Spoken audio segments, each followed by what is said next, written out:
Welcome to Ducks and Pucks podcast. This is the first one that we'll be doing. This is your founder and host, Mike Walters, along with my co-host, Eddie Jones. We're going to talk about the recent moves with the Ducks. And first up, we're going to talk about Ryan Kessler. Eddie, what do you think as far as the Ducks getting this guy? This is the guy that we all anticipated and everybody was dying to get. The Ducks have him. And where do we go with Kessler? Yeah, I think for what we ended up getting him for, it's not, the offer that was on the table that it was rumored to be before is around Vatanen, Raquel and a first round pick, and it was probably the top 10 pick at the trade deadline. And we waited on him, we got him in the draft, and we got him for arguably a lot better deal. That, some fans are saying is not really favorable in the Ducks way. We gave up Bonino, fan favorite. But I think in the end, Benino was going to play second line center. And the fact that we give up Spiza, who's kind of worked his way out of the lineup, and the 24th pick, that we don't really need, bringing in a true second line center, it's definitely a good trade for the Ducks. What do you think about his injury history? A couple years back, he had shoulder issues, wrist injuries. I know some people point at that and think, hey, yeah, we got this guy, but, is Kessler a wounded warrior, or do you think he'll be back to the beast mode that he was in? Yeah, I think when you look at his injury history, it's the fact that he almost missed a full season that, the people were worried about 2 years ago. But if you look at his track record, he's mostly played at least 80 games in all of his seasons except for two. So I don't see it being a huge problem with his injuries. If he can come back and he's got less pressure than he did in Vancouver. So, but he's going to be physical, but I think he can stay healthy for most of the season. And if he does, then he can put up at least 50 points. Yeah, and speaking about that, I mean, not only is he going to help on the second line, but he's going to be on the power play unit. Some people are talking about it and just trying to see if he'd be on the first or second line. I mean, either way, he's going to help, but I could see him on the first line taking the center draws. You have Getzlaf on there, Perry on there. Now you got the big three. It's going to help. He led the Vancouver team with 9 power play goals last year. Yeah, I could see. Yeah, it's gonna be interesting to see what they do on the power play because Getzlaf, he's struggled in the faceoffs on the power play, and Kessler obviously comes in with a huge upgrade on center. If they decide to start off with Kessler, Getzlaf, and Perry on the same power play, I could see Getzlaf probably centering, being on the point with Kessler centering. Fowler on there with Perry, and then whoever they decide else to put on the wing. And if they decide that doesn't really work out, Kessler will go down to the second line and center the second line power play with Getzlaf on the first one. So I don't really see it being a huge issue. He'll obviously be a spark to the power play. He's coming from a Canucks team last year who he had a lot of pressure on his shoulders. They were the lowest scoring team in the West. So I expect his numbers to rise, and I expect him to, spark a power play that really struggled last year. Definitely. And, the Ducks then not only added Kessler at center, but they went out and got Nate Thompson, which, some people again were like, okay, we got this guy. How does he fit in? You've got Getzlaf at the first line center, Kessler on the second line. Now you've got Thompson. Where do you think he fits in? Third line center, fourth line center? I think he's really a true fourth line center. With Perreault going out and Bonino going out, he kind of comes in at a bad time, in the eyes of fans. It's not like anybody, was harsh to him coming in. It's just he comes in and two relatively fan favorite players go out. So, I think he gets in the Rob Niedermayer kind of role. He puts up 15, 25 points. He definitely helps the face-offs that we were dreadful with last year. So he's not going to come in. He's not going to be flashy, but he's going to get the little things done. He's going to be on the penalty kill. He's gonna add some grit, win those face-offs, and he's gonna be a great addition. Yeah, and he did pretty well in the faceoffs last year. I mean, he was 50.9% during the regular season, and in that series that they got swept by Montreal, he was 62.5%. So, taking up the faceoff issue, which is why the Kings really won that series against us. They almost won 50 more faceoffs than we did. I mean, I think, putting Kessler and Thompson in the center spot, it's going to make us have a better chance against whoever we play in the playoffs. Yeah. He's gonna come in and replace Bonino, which is a struggle. But I don't really think when Bonino goes to Vancouver, as much as I love Bonino when he was here, I don't think he's gonna put up 50 points again in Vancouver. There's gonna be too much pressure in the system, so he kind of comes in that role we needed. We didn't need to rotate centers continuously. We want guys who are going to be in that role for, the majority of the season, 60 plus games. We don't want to be swapping guys around. We want them set in at a role where they can play that role for the whole season. Definitely. And Bob Murray went out too and got Clayton Stoner as well to add to the defense. And this was another move that some people looked at and go, okay, well, what's the deal with this guy? But if you look at Stoner, he's the Allen 2.0 that some people have talked about. Yeah, he comes in, he brings that, that grit, and he's 4 years younger than Allen, so he's got a little more kick in him. He's not gonna be that guy who's gonna come in, he's gonna, put up 30 points. He's gonna contribute. He's gonna put in, 5, 10 points in the whole season, 15 if we're lucky. But that's not what he's in here for. He's in here to, bring some grit, knock some pucks loose, and he's been working on getting the puck up the ice and finding the pass too. So he's developing his game. He's gonna come in. He's gonna make a solid impact that, not many people notice, but it's gonna be a significant impact nonetheless. Well, and the other thing that the Ducks have to address is, they have George Peros that's left, and they don't really have, an enforcer. Not saying that Stoner's going to come in and be exactly what Peros is, of course not. But at least you have a guy now on the D that is going to stand up, for the other players if someone takes a run at somebody. When the puck gets put in the corner, he's going to go in those nasty corners and scrums and get the puck out and try and stop, the other team's momentum and forecheck. Yeah, I really fell on Maroon's shoulders to do that last year. He was like the only guy, it's not that anybody else can fight. Getzlaf and Perry have shown they can fight, but those aren't the guys you want in the box for 5 minutes in a game. So from Maroon showed that. Jackman, when he broke in the lineup, he did that. But it'll be nice to have two guys that are in the lineup that should be in the lineup for most of the season, being able to get out there and and the other teams should notice when they're out there. Those are the type of guys you want when other teams notice that they're out there because they're big guys. You don't want to get on the wrong end of a hit from them. So he's definitely going to be a great addition to the Ducks. And it's a good point, like you said. Other players on the Ducks obviously can fight, but like you mentioned, we don't want Getzlaf getting in a fight like what happened in Dallas, where he gets knocked out for a game, because he gets in a couple scrums. Obviously, he didn't start him; he had to defend himself. But it's definitely going to take pressure and let the star players focus on scoring and passing and those things that they need to do. Yeah, exactly. Yeah. I, you know, I, it's something we've needed, and I don't see him, coming in the top four. But he'll be a bottom six guy. He'll probably play with Vatanen or Lovejoy, and like you said, it's gonna take a lot of pressure off Getzlaf to get in those physical areas. He's got guys looking out for him now, and it'll be interesting to see how Stoner fits in. Definitely. And, the recent signing of Danny Heatley at left wing position, like, again, some people question this move by Murray, and, I don't. I think it's a bargain deal. It's 1 year, 1 million.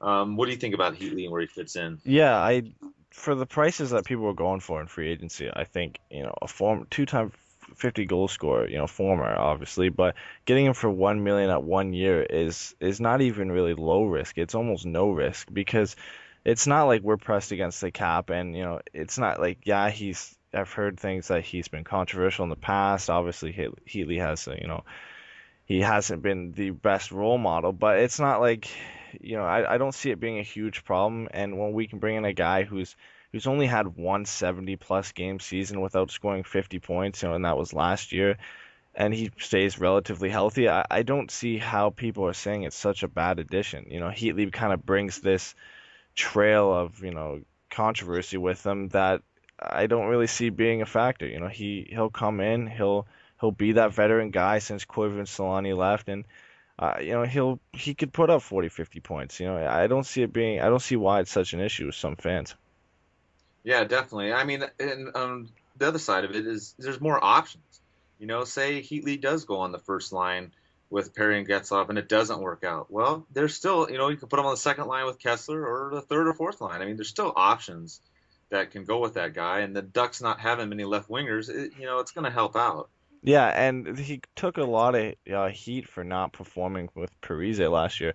But like you got to give guys some slack sometimes. Like, he's had one like really bad season, and like Parise is not a true center, and even like they're playing technically in the same position. They both like to play in the left wing, and he moved around the lineup, And he didn't play with Parise for most of the season. Like, he played with Nino Niederreiter and Charlie Coyle for most of the season, two rookies, you know. So if he comes in and plays with Getzlaf and Perry, you know, I think they should give him a shot on the first line to start. You know, they're familiar with each other from the World Championships. They've played on Team Canada together.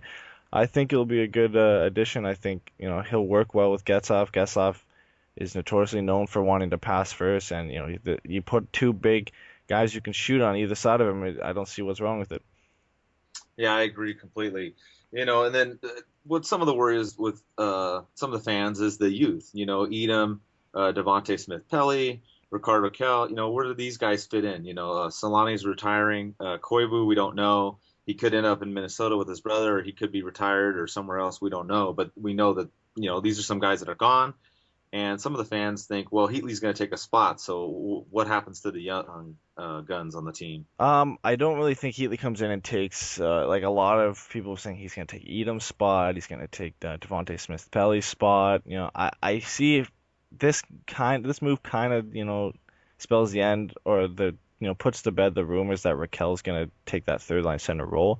Because if you put up a lineup, he doesn't really fit in then unless somebody's being traded. Then that's the only way I could see Raquel fitting in the lineup. Most likely Cogliano's going to go play that third line center role like he was a center in Edmonton. We've been playing him on the left wing, so I see Raquel, probably dropping to AHL for most of the season, making some appearances here and there with injuries. But Edom's probably going to slot in the lineup. DSP is going to move around the lineup. I see those guys starting in the NHL, and I just see Raquel being the unfortunate one man out.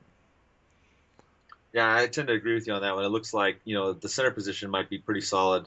Getzloff, first line, Kessler, second, Cogliano going back to his natural position in the third, and Thompson in the fourth line. Speaking about the lineups, one of the other questions is who goes on the first line with the Twins? There were so many players last year: Solani, Silverberg, Palmieri, DSP, Bolesky, and I mean we can go on and on and on about all these players that were on there. But I think, just my preference, I liked DSP on that front line. I mean, he led the team with 5 goals in the playoffs. Also Bolesky, even though he got injured, he had 2 goals and 2 assists in the playoffs. So I like both of those guys as options if Heatley isn't the guy for the first line. Yeah, it's really a revolving door on the first line. Like, Uh, it's been Heatley who's been rumored to be in there. You know, Maroon could step in there. He played there last year. Bolesky could play there. But I think the two best options are Heatley and DSP. You know, giving those guys a shot. You know, Bujo's always going to be moving guys around. He's going to find the best fit for the first line. But yeah, I think DSP might be a good option. He led Norfolk in goals last year. He had a great playoffs. He's shown improvement in his offensive game, but you need that big guy who's going to crash the net on the first line to play with Getzlaf and Perry. Penner showed that when he played here, he had inflated numbers. Maroon started putting some goals in the net when he crashed the net. So I really see DSP or Heatley starting on the first line, but I wouldn't be surprised to see Bolesky or Maroon crack that first line as well. Yeah, and if that's the first line, if you throw Heatley on there, Maroon, DSP, Bolesky, whichever one of those four that they figure out, I think what you would do then is you'd put probably Maroon on the second line with Kessler and maybe Heatley if you go with, say, DSP or Bolesky on that first line. Yeah, yeah. I think, Paul Mary might be a surprise on the second line too. I could see him really fitting with Kessler, for Silverberg thrown around, although I could really see Silverberg on the third line.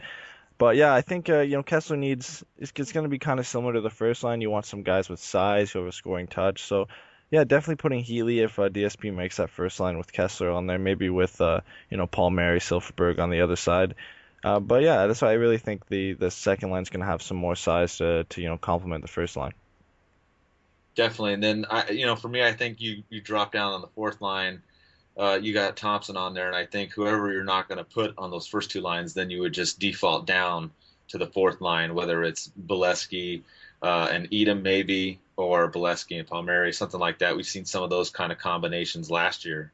Yeah, somebody's gonna have to take the hit for sure because I see Nate Thompson, probably Matt Bolesky gonna be on that fourth line. They're good grinding guys. And then I really think, if DSP doesn't pan out, he might be dropping to that fourth line. He's a guy with size, or even Palmieri. Palmieri's found time on the fourth line, in his years in Anaheim. So, it's gonna be one of those guys who probably gets down there. Maybe Emerson Edom if if he doesn't do too well on the third line. But yeah, it's going to be one of those right wing guys who gets put down there. I really see Bolesky and Thompson being the mainstays on the fourth line for most of the year.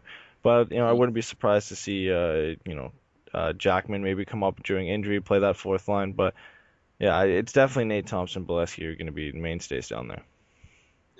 All right, talking about all the lineups, we're going through as far as the forwards and the centers, but we also got to figure out what's going on with the goalie position. I mean, obviously, we trade Victor Foss, we get 2 draft picks. Hiller we let walk in the offseason, and so now we've got Gibson and Anderson, and the debate's going on. In our recent fan poll that we had on the blog, it looks like most people are going with Anderson. I don't really think either one is any better than the other. Me personally, I kind of he did better in the 7 games that he played. Granted, it was 7 games, and Anderson played 30 plus. But what are your thoughts on who starts? I really see Anderson and LaBarbera starting, and that's not to take anything away from John Gibson. It's just the fact that Anderson's on a one way, LaBarbera's on a one way, and Gibson's the only goal in a two-way. So unless they start LaBarbera in the AHL to start the season and have Anderson and Gibson as the 1-2. But then you got the problems is if one of them goes down, you got to bring LaBarbera up from the AHL. He's got to go through waivers. If somebody actually decides to sign him, you've got a hole in that goalie spot. Then Bobkov's got to come up. I really don't see Gibson starting in the NHL as much as I'd like to see him start. I see Anderson being the number one, LaBarbera being number two, and Gibson having another year in the AHL. And then once LaBarbera moves on at the end of the season, then Gibson comes up next season. He starts in the NHL. But yeah, I don't really see as much as I'd love to Gibson starting the NHL. It's most likely going to be Anderson. And what do you think about Anderson as far as his knee injury? Remember, he had that in Game 3 against the Kings. He went out. You think he'll be healthy and ready to go for next season? Yeah, I haven't really heard anything bad to comment on it. I really think he'll start. I haven't heard much news on it, so it's hard to comment on it. But I really see him being ready for next season, and I'm hoping he can put up the same numbers that he had last year in a full season. Definitely, definitely. I hope he's healthy on the offseason and he should be good to go. Also, looking at the Ducks, let's look at the defense a little bit too. We've got Fowler looking to continue another great season. Last year he had 6 goals, 30 assists, 36 points. Is that something you see him continuing to do next year and moving forward? Yeah, I hope so. I've always been a fan of Cam Fowler since he came through the draft. He's had trouble living up to those high expectations from the draft. He was ranked as the third highest North American player in the draft. Only behind Tyler Seguin and Taylor Hall. So, he put up really good numbers in his rookie year. He kind of slumped off, put up 29 points after that. He had 11 points in an injury or in the shortened season. He could put up 36 again last year. So I think he's just got to, put some consistency in his game, put up 35 points, 40 points every season. And, he just got to start to develop his defense. He's gotten better in his own end. And if he can work on both ends of the game, he could, become close to how Scott Niedermayer's impact was in Anaheim.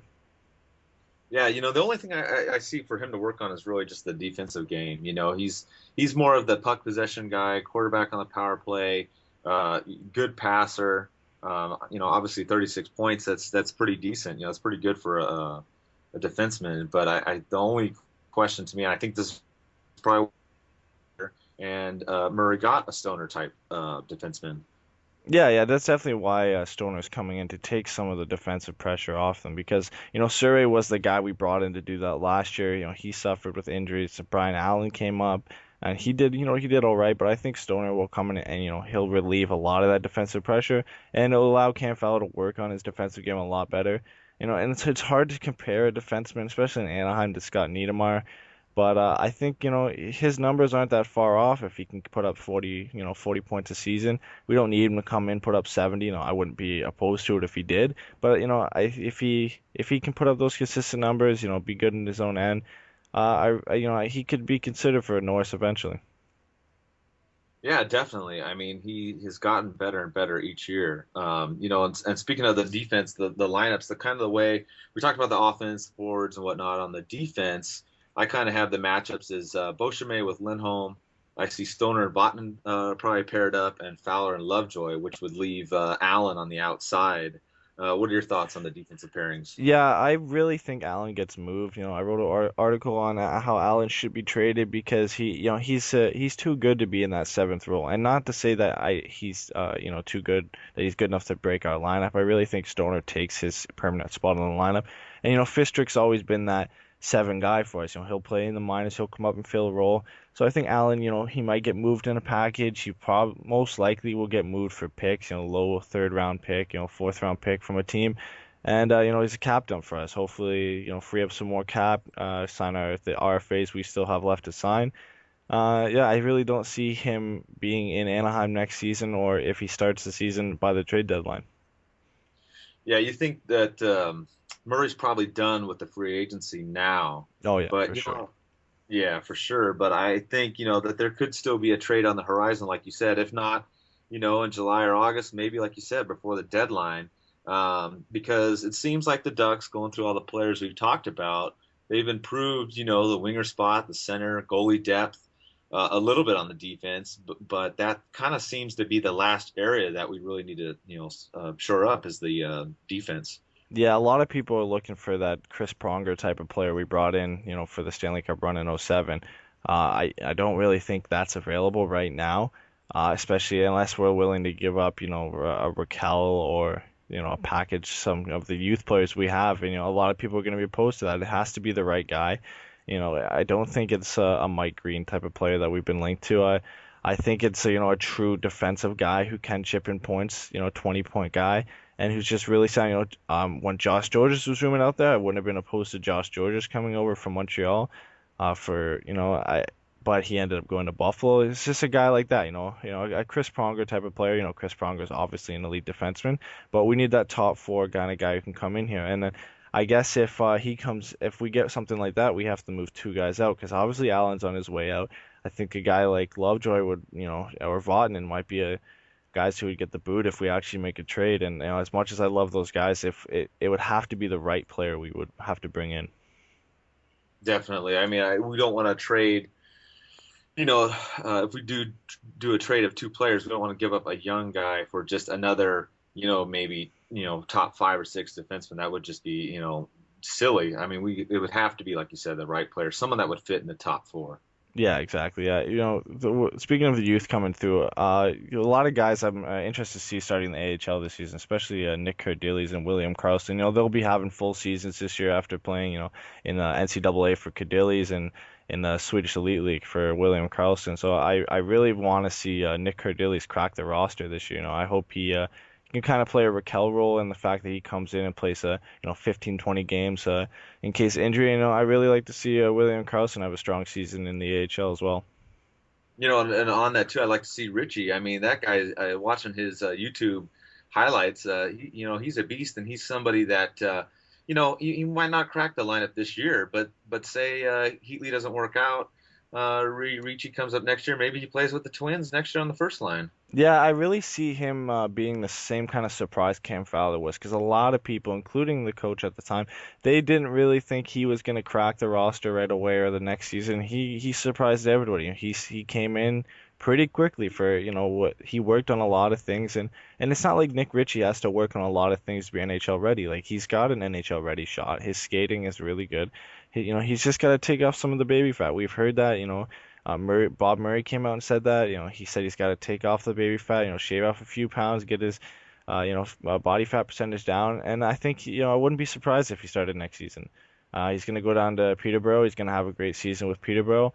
And then, if he comes up and he can play on the first line next year with Getzlaf and Perry, that would be probably everybody's ideal situation. I don't know if it's going to happen, but that's why Heatley for 1 year is good in that situation because they obviously are showing some confidence in how Richie will be ready for next season. Yeah, definitely. I mean, if you look at the farm system too, ESPN released a ranking, and the Ducks are third in the league in the farm system. So the next couple years, for sure, I would say, the next 5, even 10 years, the future is looking really, really good for the Ducks because we've maintained, Murray's been smart about the money. We're about 12 million under the cap right now still. He's kept it that way, and at the same time, he hasn't really sacrificed any of the youth.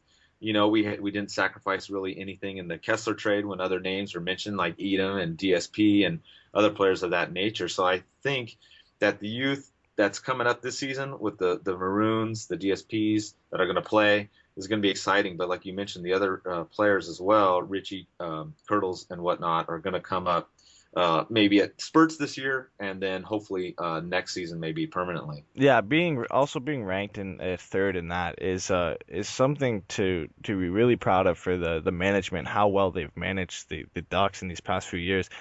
Being a contender and being having that high of a ranked farm system. The teams surrounding us, other than Tampa Bay, are all teams who are currently getting first round top five draft picks. The Edmonton Oilers, Calgary Flames, Buffalo Sabres. To be a contender and be ranked among that is a testament to how well the Ducks management has done in this past few years. Speaking about being a contender too, ESPN came out with the poll for the West, putting us behind LA and Chicago. I mean, not a big surprise, obviously, with LA and Chicago being the two teams that squared off in the Western Conference Finals this year and last year. And the big deal, obviously, coming out of Chicago, they signed Kane and Taves, 8 years each, 84 million each. So they're going to be there a while in Chicago, and then obviously the Kings with their centers, Kopitar, Richards. It's going to be a battle. How do you see the Ducks coming out amongst these three teams in the West? Yeah, I think with the announcement of those Kane and Taves deals at about 10 million plus per year, I think it shows how well how lucky we were to sign Getzlaf and Perry to those long-term deals so early, because it just looks like the contracts are going to start, moving towards those 10 million a year deals for stars. So, and then to just talk about the depth, I think we stack up pretty well now. We've picked up Kessler. We've got that 1-2 punch now, like a lot of teams have. The Colorado Avalanche. They have, if they sign Ryan O'Reilly, they got Matt Duchene, Nathan McKinnon. The Blues got Backus, Berglund, Stastny now. Sharks have always had, Thornton, Pavelski, Couture. LA obviously that they showed their depth in the playoffs with Kopitar, Carter, and Richards. So I think we're among that now. You just see a lot of teams, building that depth in the center position. Spezza went to Dallas. They've got Spezza and Sagan. So I really think that's how you build a championship. You have depth on the center and you have quality goaltending. And I think the Ducks are in a great position in that way. You think the Ducks make it to the Western Conference, or do you think they go all the way to the Stanley Cup next year? It's gonna be tough because of the new playoff system. We're gonna have to play Pacific teams in the first round, and arguably those are the best three teams in the West. If you put Chicago in that question too, we're gonna play most likely, maybe a Dallas again in the first round, depending if we finish first in the West. San Jose, possibly LA. Second round, we might play, Chicago. Then we got to play another, top team in the Western Conference Finals. But I think, we've improved enough that I think we can do it. We've put up, we learned from our mistakes in that LA series. We brought in guys who we think can fill our needs. We've lost a couple guys in Perot and Bonino who did well for us last season, but I think we added size down the middle, which we needed. And I think we can, stack up, and I think we make the Stanley Cup Finals. And I'm really confident whoever we play in the Eastern Conference, they've got enough, ability to beat anybody in the Eastern Conference. Yeah, the Ducks definitely moved to the Western Conference this year with all the additions. Even like we go back to that Kings series and we look at that first game, and I don't want to harp on injuries and whatnot, but Robida's out that face off in the final 30 40 seconds of the game, and they put in that goal. You can say it's a lucky bounce or whatever it is with 7 seconds left, but if things changed in that game, if we had a healthy Robidas, or say we had a Kessler in that took the face off at that time, we probably.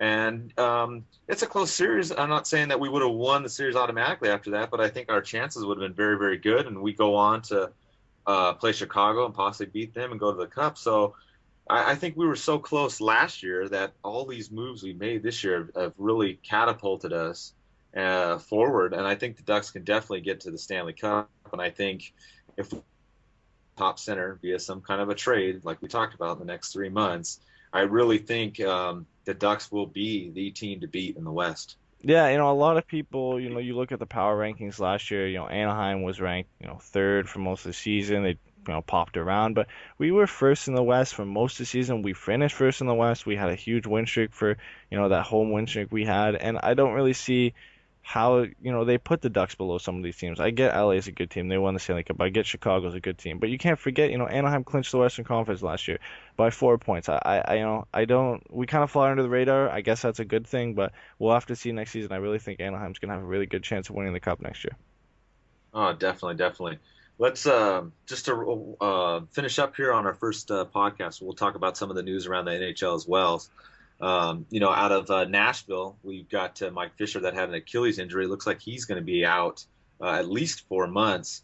So that's going to be a devastating injury to Nashville. Yeah, it's a team that really needs, that center, depth, but they don't really have that now. And they've always needed a first line center. There was rumors they went after Spezza.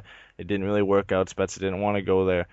And now Mike Fisher going down just, adds to that. And, I've heard, Joe Thornton might be a good addition for them. If there's been rumors he wants a move out of San Jose, he's always wanted that, low pressure situation. When he moved to San Jose from Boston, it was a low pressure situation. He might be looking for a move to Nashville now. That's the situation in Nashville, and he'd be a good fit there with James Neal coming in. But yeah, it's definitely a devastating injury for the Predators. You mentioned Neil and the Pittsburgh Penguins, and the latest news out of Pittsburgh is that Sidney Crosby hurt his wrist this past week, and they've been kind of hush hush about it. They haven't really said if he's going to have surgery or not. What do you think? You think he has surgery? You think he's going to miss a lot of time, or is it just some kind of a minor injury? I think it's really minor. Even if he does have surgery, there's enough time before the season that he should be back. It's not a major surgery.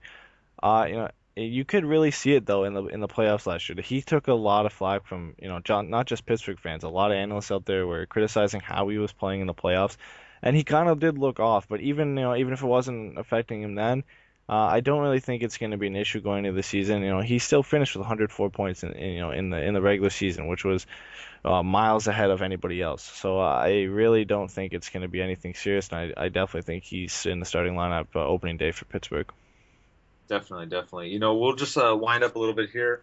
A little, if people haven't heard, Brian Murray came down with cancer. We don't know what type. He's the current GM with the Ottawa Senators. They're kind of keeping things under the radar, which, you have to respect. But, we talk about Bob Murray and all the things that he's done for the Ducks currently. But some of the younger fans and newer Ducks fans forget about, Brian Murray. He was the coach of the Ducks back in 2001, 2002. He was the GM 2002 to 2004. And people forget, in 2003, the Ducks almost won it. We were one game away under Brian Murray. Yeah, he's the guy he's set up, arguably the core of the Ducks right now. He was the one who drafted Getzlaf. He was the one who traded for the first round pick that we drafted Corey Perry with. He's been looked on in a bad light since he's gone to Ottawa, and it's not really his fault. He's lost to Alfredsson because Alfredsson wanted to win a cup. He's lost Jason Spezza recently because Jason Spezza wanted out. Those are really things you can't deal with when you're a GM. They're not your fault in a way. So he's got Eric Carlson. He's got a good staff there in Ottawa, and I think he should be remembered for what a great job he's done. He's a great GM. Definitely, definitely. And from myself, and I know you and everybody else at Ducks and the Pucks, we send our thoughts and wishes to Brian Murray, his family, and the Ottawa Senators organization. This is going to wrap up our first podcast. Stay tuned. The next following podcast, we're going to take questions from our fans and have answers for you. We'll be doing that probably on a weekly basis. Thank you for listening. The Anaheim Ducks are the Stanley Cup champions.